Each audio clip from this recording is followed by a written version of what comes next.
बेटी बाड़ी कैसे निदिया लागियो। अरे जेकरा घरवा बेटी बाड़ी कैसे निदिया लागियो। नाही घरे सोना बाड़े नाही घरवा चानी हो।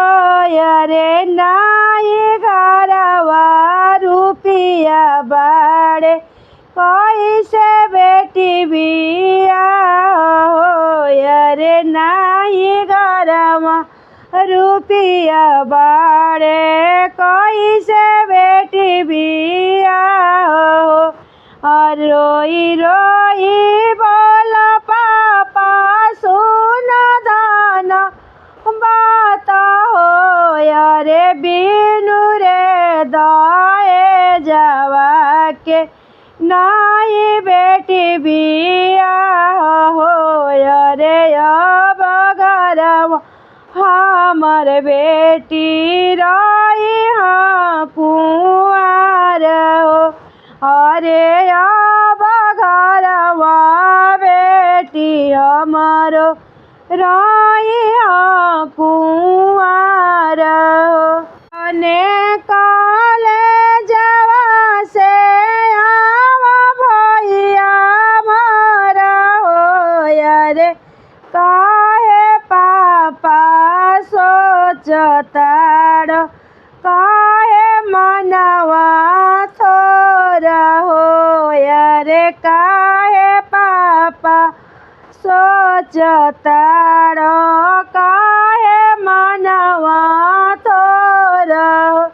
हमहू तो जाइब पापा विदेश के नौकरिया हो। अरे ओई जैसे ले आइबो पाया न मोला धनवा हो। अरे ओही धनवा बहिनी हमरे होई हविया हो। बड़े बड़े बकरी पापा देखी दुआरे आइया हो।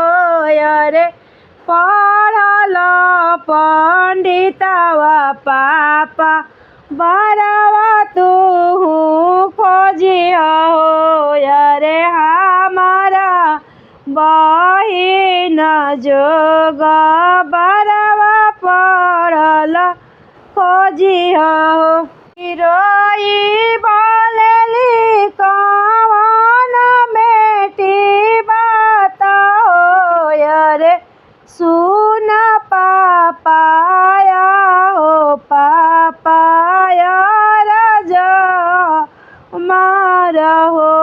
अरे सुन पापाया हो पापाया राजा मार हो। नाही हमें बड़ घर नहीं चाही धन हो। अरे हमारा जुगुत बरवा करिया मोरे भी या हो। अरे हमारा जुगुत बरवा करिया पापा बिया हो। इतना बचनिया पापा सुनाई ना पावले हो। अरे आज बेटी मारी देलू करे जवा में बाड़ हो। अरे चलही के बेरिया बेटी देलू समुझाई हो। अरे हम नाही जनली बेटी अतना बड़ू ज्ञानी हो। अरे हम नाही जनली बेटी अतना बड़ू ज्ञानी हो। दुआरे पापा सोचाया में मम्मी हो।